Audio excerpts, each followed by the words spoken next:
Hey, what's going on, Los Angeles? Welcome to the Ram Skinny here on the LAFB network. We are Los Angeles Sports, all things Rams for you here on the Ram Skinny, the Rams LAFB YouTube page, and everything always can be found on LAFBnetwork.com. Thank you, as always, Ramley, for hanging out with us.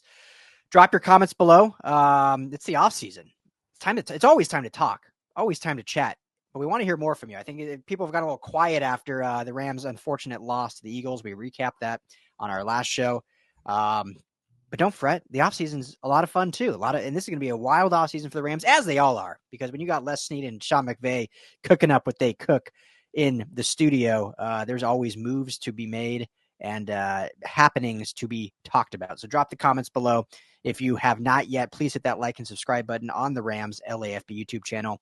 It certainly helps us out. We appreciate it. And then that way you can get updated every time we do a new show 2-3 times a week. So talking all things Rams, but first and foremost, let me introduce my co-host with the most, the man, certainly not the myth, but absolutely the legend. Skinny T, what's up, brother? Let you guys know what's going on. Today is my Friday. So I'm exhausted. I am dragging it today. So I'm trying to bring some energy. I got a fresh cup of Joe here for you. So Me too. I felt like my energy even last show was a little bit low. Probably just because we were talking about the loss. Also Cooper Kupp and Matthew Stafford, all that news. It's not the most exciting thing to talk about. Yeah, I know. It's unfortunate. And that's unfortunately what we're going to kind of talk about again today is this Cooper Kupp, Matthew Stafford. We talked a lot about it at length actually last show. So please, if you haven't, check that out and give us your thoughts. But we will talk about now McVay's most recent comments on that. And then also just talk about some free agents heading into this offseason and priority free agents that the Rams currently are going to be facing. But I feel I still got 2 days. Like this is just my Wednesday, I guess, and I'm exhausted. This morning woke up. We've been trying this new, not that anyone cares, but, it's our show, so we're going to tell you anyway. Like, we've been trying this new schedule, like morning shift, evening, not really evening, but like early morning shift and then afternoon shift. So we have like content spread out from like 6 a.m. to 8 p.m. kind of thing. Since it's just kind of the two of us doing most of the writing and editing. And so I'm on the morning shift this week and not a morning person. So this morning, though, was particularly hard to get up. And I have a theory why. And it's something that happened last night. I'm going to share a story with you. Not even that good of a story, but so last night, Monica my wife got Panda Express for dinner after me and you were at the WeWork all day. And it had been sitting there and she goes to bed at like 10:30 and I'm like, I'm going to stay up for a little bit longer. And she left it over there. So I'm like, I'm going to eat the rest of her Panda. I was hungry, 10:30 snack. Like, why not? So I'm like eating it. And do you ever get Panda? Very rarely, but sometimes, yeah. So I don't even know what. I always get the same thing. I just get like chow mein and orange chicken, but she gets some rice thing that has it has these peppers in it. And apparently these peppers are more for like to be cooked to give it seasoning, not to actually be eaten. Yeah. But it was late. The lights were dimmed. I just had kind of a Hallmark movie on in the background. So I ended up eating one of these peppers. I thought I was going to die. Like this was the hot, and I love spicy foods. And this was the hottest thing I've ever eaten. Like my mouth, I'm like dousing with water. I'm getting milk out of the fridge, trying not to wake up the whole house. It was brutal. So I have a feeling that had to do with my body just not being ready to wake up this morning because it was fighting off this flaming inferno for the entirety of like the evening or the late evening. So I think that affected my morning ritual this morning. Yeah, peppers will do that to me as well, but in a different way. Yeah, well, Fun fact, Panda Express originated in Pasadena, California as a fine dining restaurant called the Panda Inn, I think. So I know the Panda Inn. Is that really where Panda Express came from?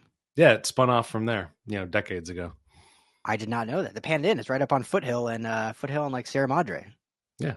Right up there. I pass by it all the time. There's an Old Navy there I go to all the time. An Old Navy? Like the store Old Navy. Oh, yeah, that's what I thought you meant. I was like, you frequent Old Navy. Yeah, I'm a big Old Navy guy. I'm wearing this is Old Navy, but yeah, it's like the Hastings Ranch Shopping Center, and then the Panda Inn. I see it all the time. They just remodeled it. I didn't know that was like the original. What Panda Express then came off of that. It's interesting. Oh. Look at that, teaching the community one show at a time. And this show, as always, brought to you by our friends at BetOnline. Head to betonline.ag today to get all the best money lines, spreads, everything, every sport you can find. The big game, the Super Bowl, is coming up. We still have the NFC and the AFC championship games. All of that can be wagered on at BetOnline. It's the best place to do it. Skinny T and I both use it. I don't have any lines in front of you ready because the Rams aren't playing, so I didn't prepare. We don't prepare anyway. We usually do it on the fly, but you guys can go look. Go to betonline.ag. It's the best, super easy to use. A lot of welcome bonuses over there. So betonline.ag, where the game starts. All right, Skinny T. So let's start with McVay's comments. I'll just let you. I know you said you prepared them in front of you, so he was asked kind of about the future of these guys, and his response. I don't know if it's telling, but we can read between the lines a little bit. Yeah, and I think with McVay, it's always been very much, we'll take care of this, when we come to it. I'm not worried about anything. I'm sure everything's going to work out just fine. That's the tone he usually tries to downplay these talks, and this time around, there's a bit more concern in his voice. And I know he and Les Snead work as a tandem. They work as a group, but Les Snead definitely operates the player personnel side a bit differently. And that was evidenced by around the trade deadline when those talks were happening between teams like the Kansas City Chiefs and Les Snead for Cooper Kupp. They were taking those calls and having those conversations. Now, McVay comes out after all of that dies down and he says, "Hey, he's still here and I'm happy to have him here." And but Les Snead was working behind the curtain there, working on that deal. So exactly what he said, what McVay said is, we don't want to have that go on again. That meaning contract talks with Stafford, like they did during training camp when he kind of did like a mini holdout. He says, "I don't think that'll be good for anybody. I think sooner than later, being able to get clarity, understanding, clear, open, and honest communication. I think there's a lot of love coming from our part, and I think there's a lot of appreciation coming from his part as well." He's talking about Stafford here. I think a lot sooner than later is the ideal scenario. Matthew and I have obviously talked. He knows how important he is to me and our football team. I thought it was a great dialogue. He's just being kind of open and honest about, there is a back and forth going on, which says to me that, what the Rams may want and what Stafford may want, they don't see eye to eye right now. Mm-hmm. Now, this is a negotiation. What are your thoughts? Yeah, I mean, like we said just a few days ago, I mean, it was Tuesday. I really felt, and we'll talk about Stafford first, and we can get to Kupp. I really thought Stafford, because I mean, you said it perfectly. Like, what better option is there? And then my thought was like, I totally agree, just not at the price tag he's at. I mean, you can't pay him a $50 million cap hit. For as much as we love him, I just don't know if it sounds horrible to say. I don't know if he's worth that now. Now, if you drop off extensively from that, is it worth saving $20 million? Of course not. No fan would say that. No organization would say that. Quarterback's most important position in not just football, but sports. But that tone does seem like the Rams are thinking that way, of like, we want you here, but not at this price. We have other needs. As good as you are, they're not saying this, but me reading between the lines, like, as good as you are, your play didn't elevate us to another level that potentially another quarterback, maybe not even elevate us, but could be the same playing field for a much cheaper price tag. And again, we laid out some options just last week or just last episode that, Sam Darnold is going to be a free agent. Daniel Jones is going to be a potential free agent. Not saying those guys are better than Stafford, but they're going to be cheaper based on what he's at. So it just sounds like the Rams are saying, like, look, this is the market value we're looking at quarterback. They should still draft one, Skinny. They need to draft a QB unless they go get a young one now. But this is the market we are allocating for this position. We want that to be you, but will you stay here for that price? And, as much as I think Stafford loves it here, as much as people will say like, oh, where's the loyalty? Like, if you're under contract for 50 million, like you're not just going to be like, yeah, I'll take 20 mil less. Like, yeah, no big 20 million is a lot of like when you're talking that much money, Skinny, like $5 million to us is huge, but that scale, like 5 million, okay, you can take that price cut. 20 million, that's pretty massive. That's a big deal. However, if they were to just cut him and walk away, I'll just ask you, is there a team out there that would give him 50 million at his age and at the season he had? Or do you think his market has come down to that 25, 30 million, 35, 40 max price range? Well, I'm going to go back to what I originally say is, but who else are you going to go after? Who else are the Jets going to go after once they cut ties with Aaron Rodgers, that's going to happen. Mm-hmm. There's all these quarterback needy teams out there, and there are teams that are on timelines that are better suited for what Matthew Stafford has to offer, which is 1 to 2 years. Thinking about Atlanta, do they want to explore an option like that? There's all sorts of teams that would love to take an upgrade at the position that aren't in a draft position because they did well enough. So this is the Rams corner they've painted themselves into. They don't have another option at quarterback. They don't have a succession plan in place. But McVay says this is the priority. Stafford is the priority. The quarterback, specifically what he said, is the priority. There are all sorts of teams that are willing to do stupid things for quarterbacks. You look at, Browns with Deshaun Watson. Aaron Rodgers is another great example. Kirk Cousins is another great example, where people are just going to take and I think Stafford is in a better place than all of those quarterbacks. Mm-hmm. So I absolutely think there's a market out there for him. 50 mil, I don't know about that, but it depends on what the Rams are coming back with in terms of the offer. Yeah, no, certainly. And yeah, it'll just be fascinating to see. I think that you also have to look at this as like a chess move too, right? Like the Rams are, I think, our organization that's always playing chess. And if they were to decide, or just the two sides are at an impasse and Stafford doesn't want to take less and the Rams aren't going to pay him that much.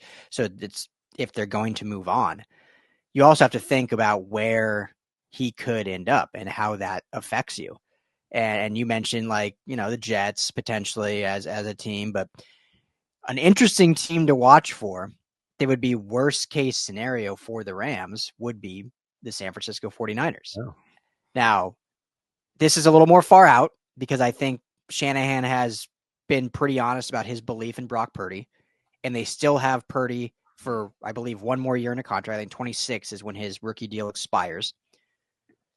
But 25.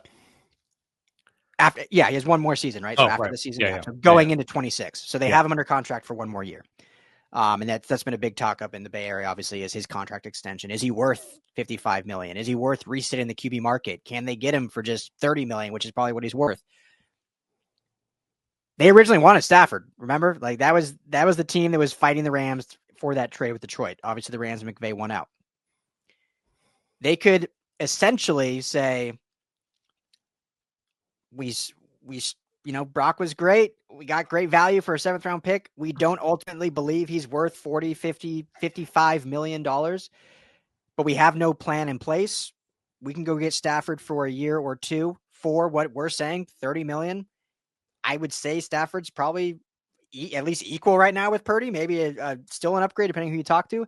And then it gives them another year or two to figure out their QB situation. I'm not saying they'll do that. Obviously, I do not want them to do that, but that's like the worst case scenario for the Rams if that were to happen. So they have to also be thinking like, if this does, where would he end up? And if you're playing chess, yeah, you're worried about your organization, but you also don't want your bitter rival in your division to upgrade at the most important position with a player you have under contract. That's wild. But you got the Raiders looking for a quarterback. You got Cleveland Browns looking for a quarterback. They're all over the place. One Anthony Richards, one year behind Stafford. That's kind of crazy, but Mm-hmm. you never know. But yeah, I absolutely think there's a market out there, and moving to Cooper Kupp, having McVay say that obviously the quarterback is your priority and always should be for any team. You look at then what he says about Kupp, which is let me pull that up here. So Cooper has changed my life for the better. He has made a real impact on me, most importantly as a person.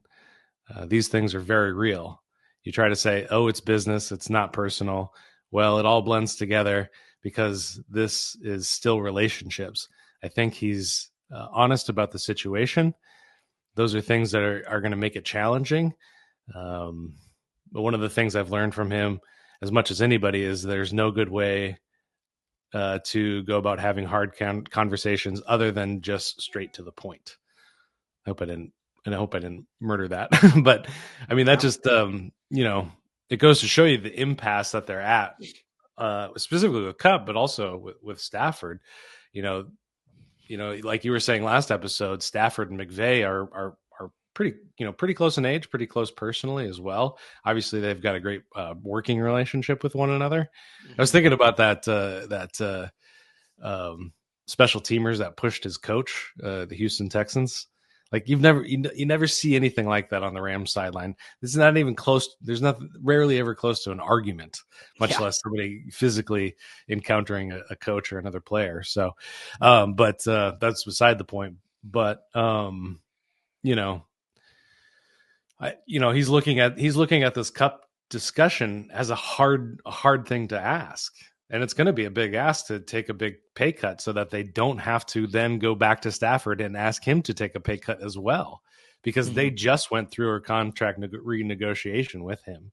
It's not like Stafford's going to want to come back to the table. Certainly his agents aren't going to want to come back to the give me less money for my 10% and all this work I'm putting in.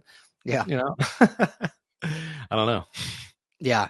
It's so hard. And Cooper Kupp was Sean McVay's second ever draft pick as an NFL coach. It was his first draft class.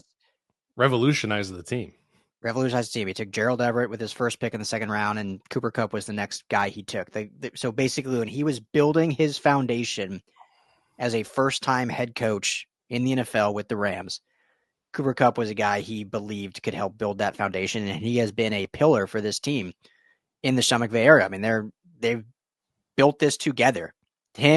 As great as Stafford's been, obviously he joined late. So it was basically Aaron Donald, Sean McVay, and Cooper Kupp were the three, and then Jared Goff, obviously in the beginning before being traded, built this what the Rams foundation is.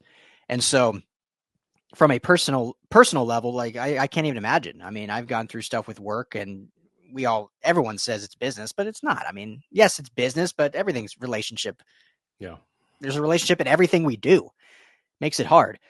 But from the business side, there's absolutely no way that Cooper Kupp will be back next year under his current contract. I think there can be a change. If there's any player in the NFL, or I should just say if there's any receiver in the NFL that would take a huge pay cut to stay, it is Cooper Kupp. But I would not be shocked at all if he says, let me at least test the market and see. And because I don't even think any team would do a trade with his contract as it is right now. Like we said last episode, I think it's like a $27 million cap hit. And so I don't even think any team would entertain a trade. Now, when he's a free agent, there'll be probably 31 teams at least setting up a phone call. So I would not be shocked if he gets to a point where he says, let me test the market, see what it is, see what offers I get. And him going back to the Rams said, here's the best offer. Like, can you match that? Like, what if his offer goes from his 27 cap hit to, 16 or something? Like, would the Rams be like, all right, we can make 16 work. But here's the other piece of it that from the business side, and the one thing we didn't mention, obviously, that we talked the money. But if you look at the NFL, receivers, you have to have a Batman and a Robin. You can't have two Batmans. Has to be, and I'm not saying you can't have two elite receivers, but when it comes to pay scale, your pay scale has to reflect a Batman and a Robin. Very rarely, if ever, can you pay two Batmans? I think the only team I can think of in recent memory that's done it is the Buccaneers with Mike Evans and Chris Godwin, and Godwin's probably going to be gone this year as a free agent. But when you look at the others, it's all because you have a rookie receiver. When you look at the Vikings with Justin Jefferson, well, Jordan Addison's on a rookie contract. You look at the Rams right now, well, Puka Nacua's on a rookie contract, but Puka Nacua is about to become Batman. And so is Cooper Kupp willing to make that pay cut to be Robin, or do they need to find a new Robin, in a sense, as harsh as that sounds? So it's just the reality of how the sport works, because you can't, I mean, you have a salary cap. It's not baseball. This isn't the Dodgers where you just go get anyone you want. You have a cap. You have to fit within the cap. And so you got to allocate money to certain positions. And the Rams, as we've talked about many, many times, have the most expensive offense in football. And it was one of the worst offenses in football. So changes have to be made. You can't go into next season with still the most expensive offense and no changes, expecting it to just get better. And you need to put a little bit more of that money with the defense that's blossoming and growing, but you need to reinforce that by allocating some different things. So, yeah, I mean, that's the harsh reality of it, but you can't have two Batmans in terms of pay scale. Got to have a Batman and Robin, and the Rams are shifting right now who that Batman is, because this is Puka Nacua's team, and I hope Kupp is here to be the Robin, but I wouldn't fault him if he can get money elsewhere. And one thing we haven't talked about at all yet, and this is a distinct possibility, is Matthew Stafford just hangs it up. He decides he's done. Mm-hmm. Played most of the season, or well, a good chunk of the season with a bunch of cracked ribs. Yeah, got a beautiful little family at home. It's going to happen. You asked me 1 year ago today if I thought Aaron Donald was going to hang it up. No way. Maybe a 2% chance. On March 15th, 2024, Aaron Donald, the greatest of all time, was going to hang it up. As of January 20, whatever it is, I would have said no way. So that's still on the table, which shifts everything. Yeah, I mean, then you got to find. Then you're calling Jimmy G. You're calling Daniel Jones. You're flipping through the phone book trying to find some McNown or some Osweiler, somebody out there to step into that role. I was doing my very first, I've been looking at the draft stuff. Very first draft article for the Rams. Max Brosmer from Minnesota. Yeah. He's a fun prospect. Yeah. He seems like such a McVay kind of guy too. Yeah. He's. I think he's going to be that guy that flies up draft boards after. I don't know if he's in the Shrine Bowl or the Senior Bowl.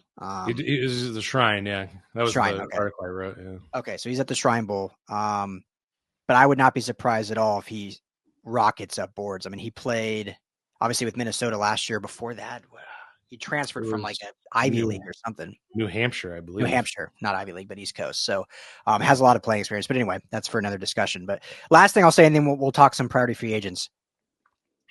When talking Stafford, and I laid out some scenarios, not really, I just talked about the Niners really. But there are definitely skinny, to your point, there are absolutely teams that would for sure take Stafford, even at his age, whatever, depending on the price tag. But if you're Stafford, is there a team out there? Because, what is he, 37, 38? He's going to be 37 soon. I don't know why I thought he was older, but so he's 36, going to be 37. But either way, I think he has probably 2 quality years left. Maybe. Probably, give or take, depending how you define quality, I guess. Yeah. He won't be the same Stafford 2 years from now, but I think he has 2 years we can still elevate a team. If you're him, regardless of money, is there, and now I'm kind of asking you, so think about it, is there a team or a situation out there that needs a quarterback that would actually give him a better opportunity to win a Super Bowl than the Rams? Because at his age, you're not, like I said, it's tough taking a $20 million pay cut, but I don't think he's going to play these last 1, 2, 3 seasons for the money. He's made enough money. Obviously, he needs to get to what he thinks is fair for his value. But at this point, it's about being around a good group of guys and trying to get one more Super Bowl before he retires. If he gets, I think he's already probably a Super Bowl or a Hall of Famer, in my opinion. But if he gets one more Super Bowl, it's a lock. He's a first ballot Hall of Famer. Is there a team that needs a quarterback that would give him a better opportunity than the Rams. And that maybe that weighs into it. He's like, you know what? It's not about the money. 20 million, that hurts, but where else am I going to go to have a chance to win a Super Bowl? Well, I think the Rams are in a really good spot to actually contend for a Super Bowl this season, depending on how the offseason goes. They got to do a good job with the draft, nail some free agency stuff, but just for the sake of the conversation, I'm looking at 2 AFC North teams, the Steelers and the Browns. Okay. Those are my top 2 options. Steelers and the Browns, they both have great defenses already set up in there. Browns have had a good offensive line. If Nick Chubb can get back to himself, that's a scary team with a legitimate quarterback in there. You saw what they could be with Joe Flacco. You saw what they could be with Jameis Winston. Drop Stafford in that, Yeah. Yeah. That's probably, I think it's probably those 2. And as crazy as it sounds, the Vikings. Because again, I think we've that crossed my mind. But I think we've heard enough now that they're probably moving on from Sam Darnold. They believe in JJ McCarthy as the future, but who's to say McCarthy will be ready even week 1? Like maybe he needs one more year. Why not take Stafford on a 1-year deal? And they're obviously set up for success right now where they're at, and it doesn't look like they'll lose any coordinators. Flores, I think is still interviewing, but it doesn't seem like he's trending as one of the top guys. So they should have everything fully intact to kind of run it back. But I think, in my opinion, the Rams out of all those teams are still set up the best to go on a Super Bowl run. So like if I'm Stafford, again, like I'm not going to sit here and pretend like I'd walk away from $20 million, but with how much he's made, if it's not about the money, I'm saying, okay, let's figure this out, because why would I go somewhere that has a less shot to win than it does here? Yeah, no, I think he'll be back if the Rams want him back. Yeah, exactly. Unless they're just like, we're ready to just move on completely, which I can't see them doing that with no plan in place. Yeah, I have a hard time seeing that as well. But I was thinking about does McVay just have like a 4-year cycle with quarterbacks where he just gets sick of seeing them? Like after 4 years with Goff, he was like, After 4, I don't think that's it, but just these thoughts that come to mind. I was telling you yesterday, like the Rams quarterback situation is in my head constantly. Like I'm always like thinking of different options and how they're going to get out of this pickle they're in. But yeah, it's crazy how the 2 right now LA legends, 2 Texas high school teammates, and both there's questions if their teams even want him anymore. Clayton Kershaw and Matthew Stafford. Well, I think Stafford's fans do. I can tell you that much. All the fans do. Oh yeah, absolutely. Yeah, I think Stafford's got more in the tank than Kershaw. Yeah, Kershaw's one of the best pitchers of all time, but he's kind of like would be like a bullpen, nice like story kind of situation. That sounds rude, but I think that's just facts. But I'm not gonna sit here and pretend like I know have a ton of baseball knowledge. But anyway, his contract doesn't count against the cap, so that's the big difference. Yeah, exactly. Like who cares? Like they got some. Like, what's another $10 million a year for a bullpen arm that is a fan favorite. All right. Well, let us know. Me some money for no reason. That's just for being like an Angelino, right? Yeah. I don't need a freaking bobblehead. I'm a 34-year-old man. I don't need a bobblehead. Give me some cash or something. Yeah, that's what I want. Yeah. Yeah, let us know in the comments what you guys think. I know we talked a lot Cooper Kupp, Stafford last week, but obviously that is the conversation right now, and that is the future of this team. And those are two of the most important figures of this organization for recent memory. And obviously the quarterback position is the most important position in sports. So it's going to be a lot of decision making, and we may, hopefully, if we got to jump on a live on the horn for breaking news, hopefully it's with good news. But we'll see what that happens the next kind of. I bet by next week there'll be some clarity on that. I don't know if they'll. Well, the timeline. McVay did say they're going to sit down at the end of next week, so that's kind of the timeline that they're looking at for both of those guys. Yeah, and they want to do right by them too. And if it is going to be a cut, they want to give them ample time in free agency and all that jazz and whatever. So, yeah, I mean, should we discuss the current free agents, or do we just Yeah. at this point save that for next episode? I didn't know if we'd go this long already. Yeah, no, let's hit these. It's it's such an interesting list, and it's I think it's pretty cut and dry. I mean, for me anyway. I don't know. Like, I don't think they're signing many of these guys. Yeah. Well, on defense, let's just start on defense. So all of their free agents on defense, you got Akhello Witherspoon, Laurel Murchison, DeVell Gallimore, Bobby Brown, Michael Hoyt, Troy Reeder, Christian Rosebroom, Jake Hummels, a restricted free agent, and then John Johnson. Do you see them bringing back any of those? I could see them Michael Hoyt. Unless he's like, and he may have. He's an interesting piece, but he's almost like the I'm blanking on the guy from New Orleans that's got he does all the jobs. Got hurt this year. The quarterback on offense, Taysom Hill. Yeah, he's sort of a Taysom Hill for the defense, for the Rams defense. So I think he has a lot more value for the Rams than anybody else. Christian Rosebroom, maybe just because they've got Omar Spates on. Omar Spates is the only other linebacker under contract right now.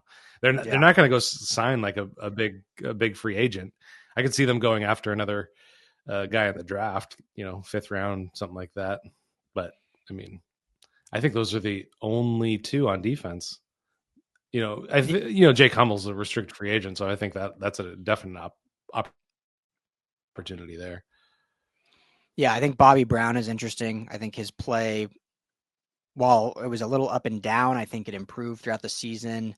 And, he is a nice rotational nose guard piece with kind of who else they have in there, obviously with the great Braden Fisk playing tackle next to him. But depends what his market's like. The Rams, outside of their like stars, they don't re-sign a lot of guys. They kind of just let these guys go and they just really don't. So it's kind of just been in their DNA in a way.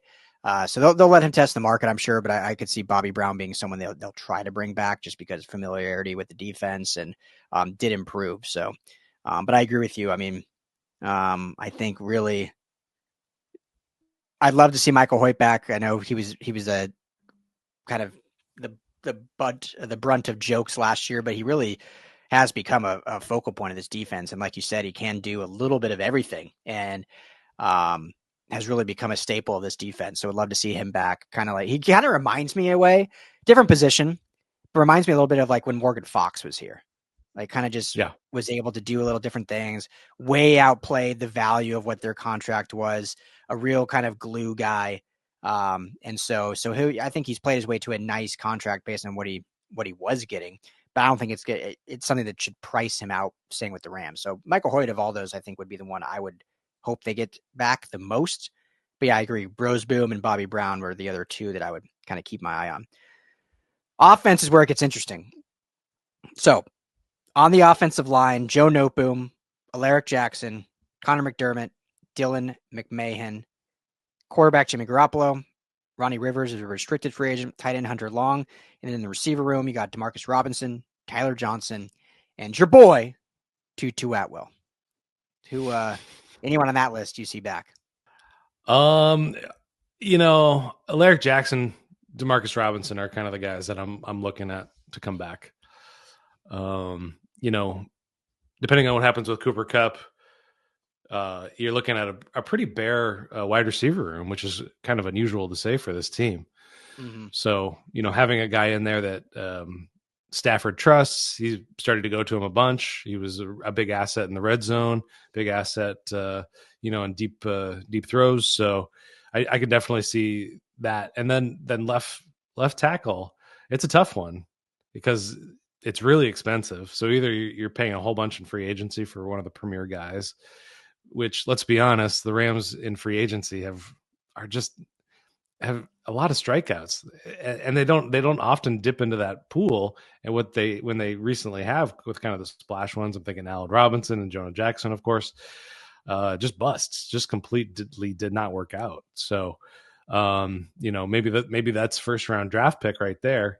But then you're not going out and trying to replace Cooper Kupp with a first round. You're once again not picking up a cornerback in the first round. So that's kind of a tough one. So again, that one kind of goes back to how does the rest of the league see him as a left tackle? And I don't think he has a reputation whatsoever. I don't think, nobody's really looking at him and going, wow, look at what he is or is not doing, and in terms of, pass protection, he's been fantastic. But the offensive line is kind of a mess now because it's kind of a hybrid between what they used to be and what they are now. And he's more of a guy of what they used to be, much more on the pass protection side, the zone blocking stuff, rather than the big, the big body movers in the run blocking game. So, yeah, thoughts? Yeah, they've tried him at center, they've tried him at guard. They're already paying Jonah Jackson. Maybe they just try him at left tackle now. maybe that's the next. Yeah, maybe. maybe that's the next maturation of his time as a Ram, is he's going to move to his third spot on the O-line. They're already paying him a hefty deal. Like, go play left tackle now. But no, in all seriousness, this will be the most interesting. I agree with you, Demarcus Robinson, if they can get back for a good deal, regardless of Cooper Kupp. I think he makes a lot of sense to be able to get back if they can get him on a contract-friendly deal. The rest, I don't really see any of the rest being resigned. I wouldn't be like shocked if they try to get Ronnie Rivers back or any Jimmy Garoppolo will be interesting. Again, that kind of depends on what happens with Matthew Stafford. If he ends up retiring or leaving, then I'm sure they'll want him back in some capacity, whether that's as the backup or, just having a vet presence in that room. But I think that's all kind of pending. The left tackle position absolutely is going to be really interesting. And based on not necessarily reports, but kind of like murmurs out there, and even we talked about it just based on the going rate for free agent tackles, is I think Alaric Jackson has played himself into that 15 to 20 million per year. And like we said last show, if the Rams decide, yep, we believe he's the tackle of the future, and they give him, let's say, 8, we'll just go right in the middle and give him 18 million, they just cut their cap space in half. Now, obviously, if they don't have Cooper Kupp and Matthew Stafford, they just quadrupled their cap space. So then they absolutely can get Jackson. But if they end up all coming back or whatever, and you do Jackson, you basically are signing 1 or 2 other free agents, and the rest is allocated for your draft class. And I'm not going to sit here and question the Rams and their cap ingenuity, because they're the best in the business in terms of moving money around and making things work. But we saw what a blunder it was when, again, I don't want to say they panicked, but when Noteboom or when Whitworth retired and they decided to pay Noteboom as the left tackle of the future, we all know that was a blunder. When they decided just this offseason to go and pay a injury-prone Jonah Jackson, we've seen that was a blunder. I'm not saying Alaric Jackson is going to be a blunder. He, I think, played admirably, but has he done enough to say, yep, we'll allocate 15 to 20 million for that position locked up for the next 4 years? Or are they going to go somewhere cheap and hit the draft class and hope they get real lucky like they did this year and find a Bo Limmer or Justin Dedich or something in that quality late in the draft that can all of a sudden come in and start at your left tackle position, which Alaric Jackson was an undrafted free agent. So in reality, they struck big on him. Oh, yeah. But are they going to pay the dividends now, or are they going to just swing for the fences again and hope for the best? So that's going to be the most fascinating position. I think if I'm talking right now, January 23rd, I think they'll roll the dice and go with either a cheap vet and draft someone. I don't see them. Nothing against Alaric Jackson, but I think they may have learned from past mistakes to go out and give him that big contract. But I don't know. But that's just where I sit right now on January 23rd. Well, and they have a problem that they have to solve, which is protection for Matthew Stafford. There's a reason he got his ribs broken, because he was getting hit a lot. Yeah. Hit a lot this year. I think, there's a question there at center as well. I think, Bo Limmer did a great job for a rookie 6th rounder, but he is a rookie sixth rounder. And, you saw Kevin Dotson's play drop off a bit. Steve Avila's play drop off a bit. And that has to do with those 3 interior guys playing as a unit. That there was some struggles in there for sure. I mean, go back and look at the last drive with Jalen Carter. There was a big lack of communication on across the line for trying to protect against him, which, you know, a lot of people have failed at. So that's not the indictment. But yeah, I mean, could it be absolutely right that it's time to upgrade at that position for that very reason? So I think, you know, and I think that absolutely they are going to free up money on the offense one way or another from a cap space, and that's going to come from those two guys at the top, Kupp and Stafford. No matter what the final decisions are, it's coming from them. So and you know, there's going to be something happening with Jonah Jackson as well to clear up a good chunk of cap space as well. Yeah. So I think from a cap space perspective, they're going to be in a different spot in the next few weeks and months. Yeah, and it just for those curious, like the left tackle free agency pool, it's a pretty weak pool. So Alaric Jackson may be one of the more coveted left tackles. I mean, we're talking Cam Robinson with the Vikings. Ronnie Staley is probably the premier tackle from the Ravens. And then probably Jedrick Willis of the Browns. And then you could argue Alaric Jackson. So there's other options if they want to go cheap. So I'm not saying there's not other options that they could go, but I'm just saying for those being like, well, maybe they could sneak Alaric Jackson on the radar and still get him for maybe he won't have a market and they'll get him cheap. Like he may be a top 5 tackle on the market, meaning he's going to get overpaid. In the different rankings I've seen, he's in the top 50 of just players across the board. So there is people are taking notice. And it's the premier position. And yeah, that's a great point.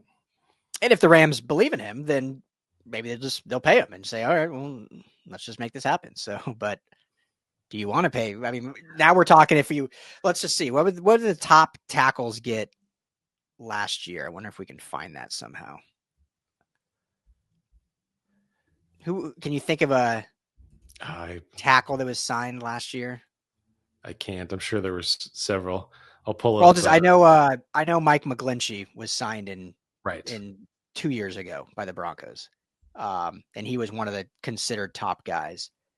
And he signed let me see what the full I mean, you're looking at, the top of the line, you got Trent Williams. He's averaging $27.5 million a year. Darisaw is $26.5 million. Tunsil's $25.5 million. Andrew Thomas with the Giants, $23.5 million. Jordan Mailata, 22. Bowles, 20. So, I mean, you got to think he's in that 20 range. Yeah. And they got McGlinchey for 1, 2, 3. I think it was like a 5. I don't know. But yeah, it was a $87 million deal over 6 years, which is $20 million about ish. No, 15. I don't know. Terrible. You guys get the point. But everything you just said about those top left tackles, technically McGlinchey's a right tackle. And he's in that same age, 27, 28 years old, which is what McGlinchey was, which is what Bowles was. So we'll see. That's going to be Kupp and Stafford are the two premier guys. That's going to be the main focal point. And then after that, it's what's going on at left tackle to me. Yeah. Do you think they're targeting any free agent positions? Do you think they're looking at cornerback, safety, I love talking about the Rams because what I think makes sense, they always do the opposite. I mean, how many shows last offseason, Skinny, were we like, they need a veteran defensive line, they need to go get a backer or sign Ernest Jones the extension? What do? They go get a safety, they go get a corner. And then, to their credit, the defensive line knocked out of the park. So I'm excited to dive in and really look. Right now, we need to see, I think, what happens with the top two players. And then from there, we can maybe dissect. If we know 10 days from now, they're both going to be gone, then we obviously know their top two priorities. Yeah, for sure. Yeah. Anything else you want to add?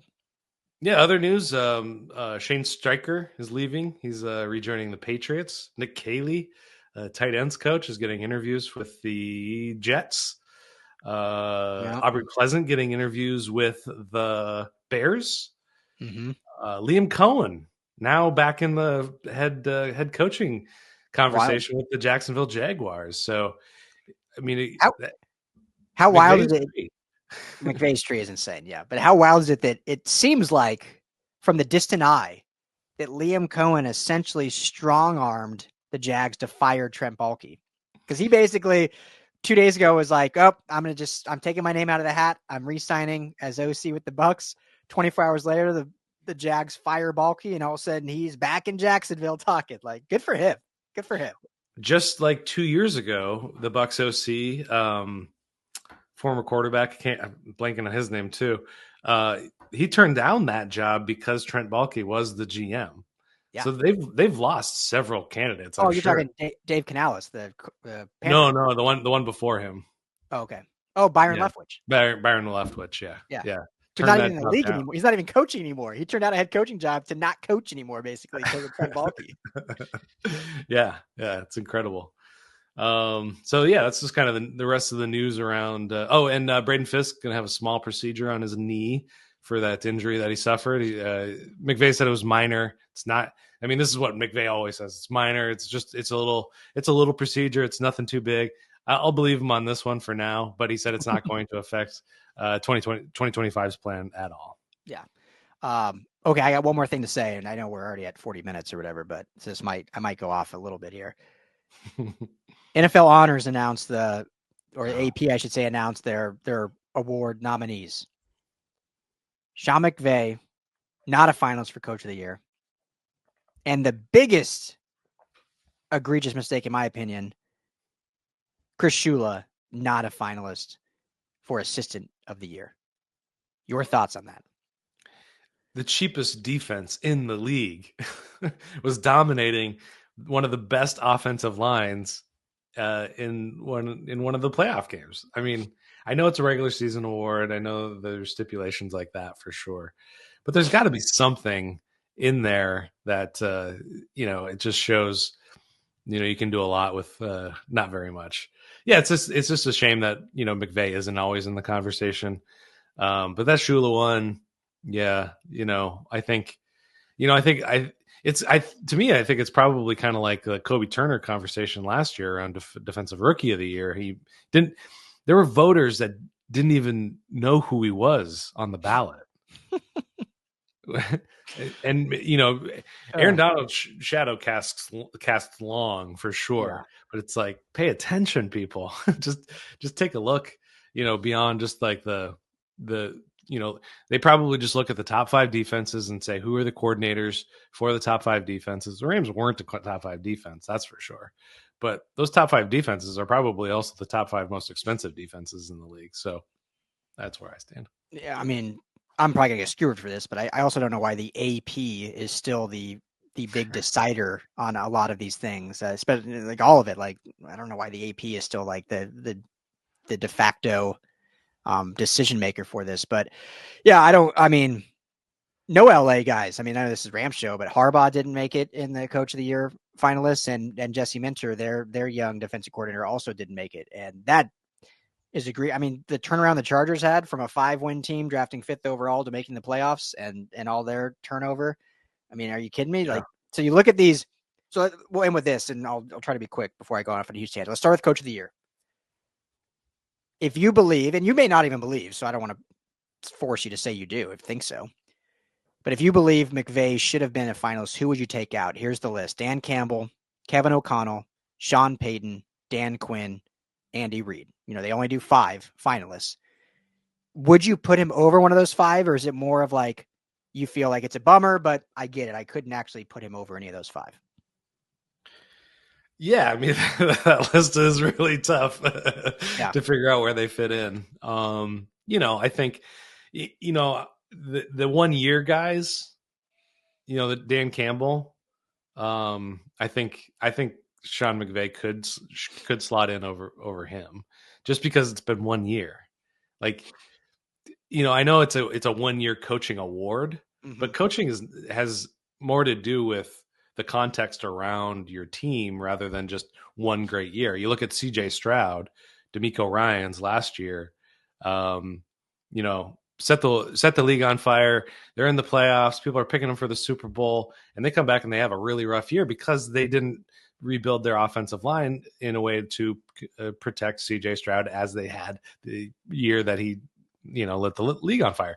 You know, it's not a coaching error necessarily, but it's like the coach is picking the team, you know, in a way. So that's where I would find space. But I mean, Dan Campbell did a phenomenal job, and you know, so for me, I look at like, what adversity did you overcome to get to where you are? Because again, if it's as simple, I'm not disagreeing with you you're saying, but if it's as simple like who is truly the best, McVay should be in this every single year. I mean, just Belichick should have just won it every year. I mean, it was obvious he was the best coach. Like, why is there even a debate? So to me, it's what adversity are you overcoming? And so when I look at this, like I could say Dan Campbell, they had what, like 50 something players injured. They had like the highest number of players go on IR, and to overcome that and be the number one seed for the first time in like Detroit Lions history. Cool. Pass. Kevin O'Connell. We don't need to go into how great the Vikings and what he did for Sam Darnold, turned them around. Sean Payton and Dan Quinn both took bad teams, both had rookie quarterbacks, both make the playoffs. I put them in there. For me, I'm taking Andy Reid out. And I know that's crazy, but to me, and I think I said this before, like he just has to show up at the office. And that's not taking anything away from Andy Reid. I think Andy Reid is fantastic. If we're just talking like simply best coach, then give it to him every year. I mean, they've won 3 Super Bowls in the last 4 years. But you're talking the coach of the year in terms of what you've got overcome. You've got Pat Mahomes. Your defense, Spagnuolo has been your defensive coordinator basically since you've been in KC. Your special teams coordinator, Dave Tube, has been your special teams coordinator basically since you've been in KC. Like, there hasn't been a lot of adversity. I get they only lost 1 game. Like, I get that. But not to mention all, they get all the refs help, but that's a whole nother conversation. But to me, I just don't see a huge amount of adversity they had to overcome outside of losing 1 game, which I'm not saying that's for nothing. But when you look at what McVay overcame with not only their injuries early in the season, not only being 1-4, not only revamping the entire defense, not only losing half his defensive staff again, losing offensive staff, like losing, Zach Robinson, offensive staff members, like the adversity he had to overcome to then make the playoffs and win a playoff game. Again, I know it's a regular season, but to make the playoffs, unquestioned. I'm taking Andy Reid out.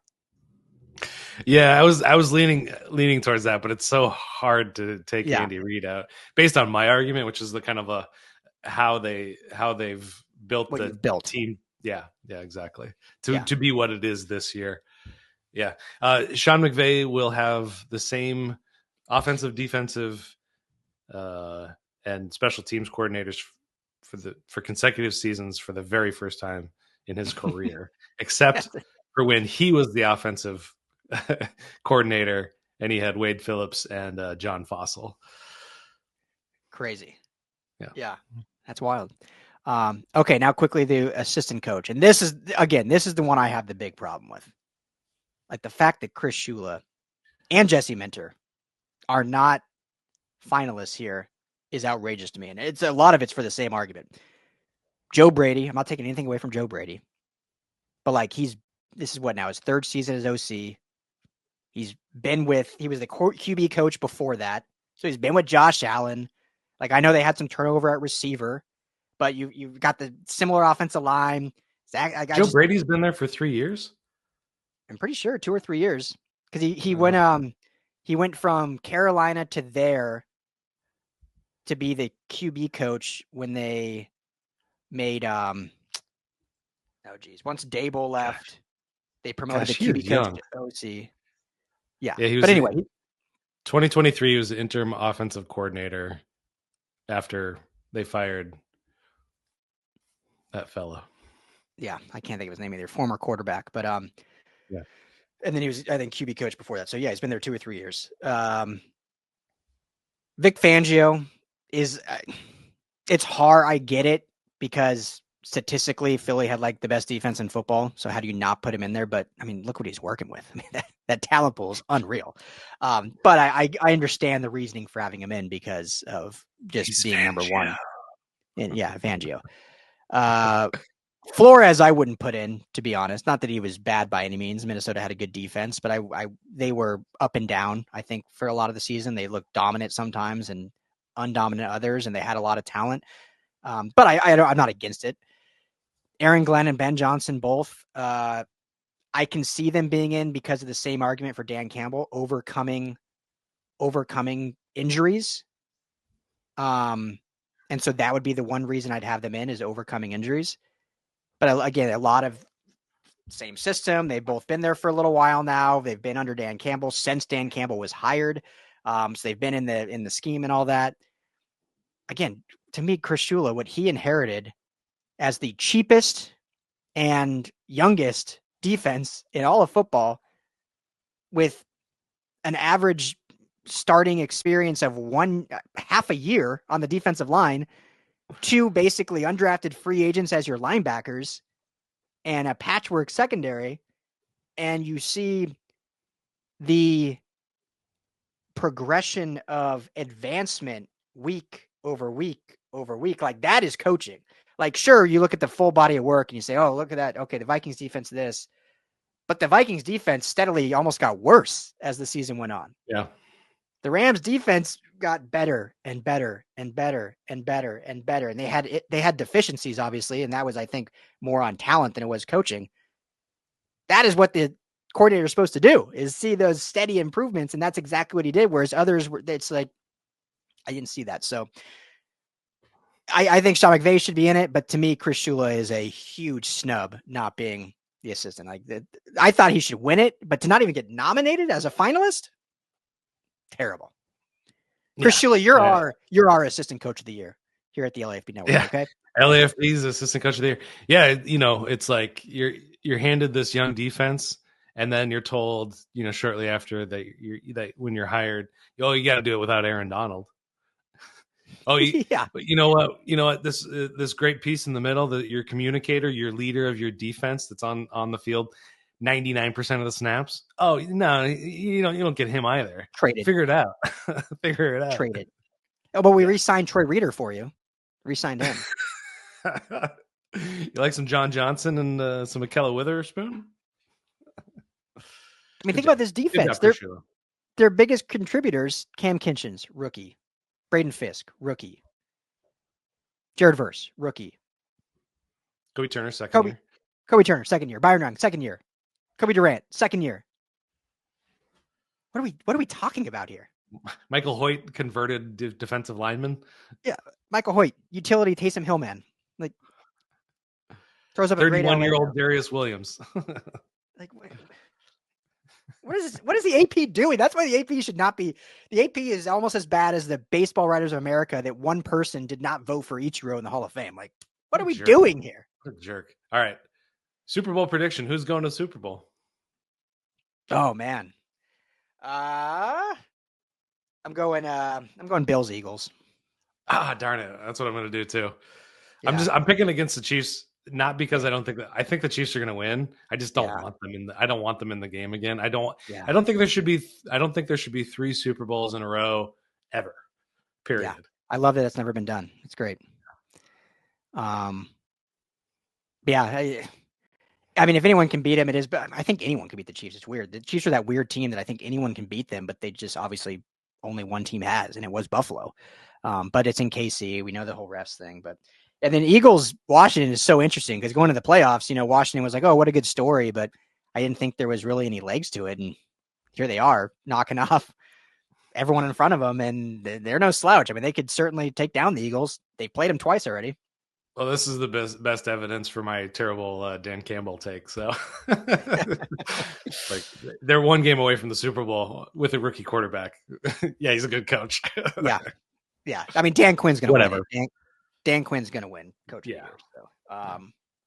So, okay. Well, yeah, there we go. And I thought we were going to go for like 20 minutes, and there we go, an hour. So, thank you, Ramley. As always, let us know what you guys think.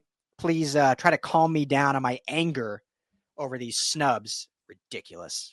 Let me know what you guys think, if you think it's the same. I still see Rams fans, though, asking if they should hire a new DC. Like, I don't get that. Like, I would have thought that last March when they announced Shula. I was like, really? That okay? But seeing what he did, what are we doing anyway? Don't get this guy some talent and experience. Yeah, let's see what he can do. Give these guys some backers, man. He's a linebacker coach. Give him some backers. I think he played linebacker at Miami of Ohio. Linebacker, coach the backers. Apparently, according to our friend, was like the janitor of the team, mopping up after everyone. Chris Shula for assistant coach of the year. All right. Thank you, Ramley, as always. Appreciate you. Hit that like and subscribe on the Rams LAFB YouTube page.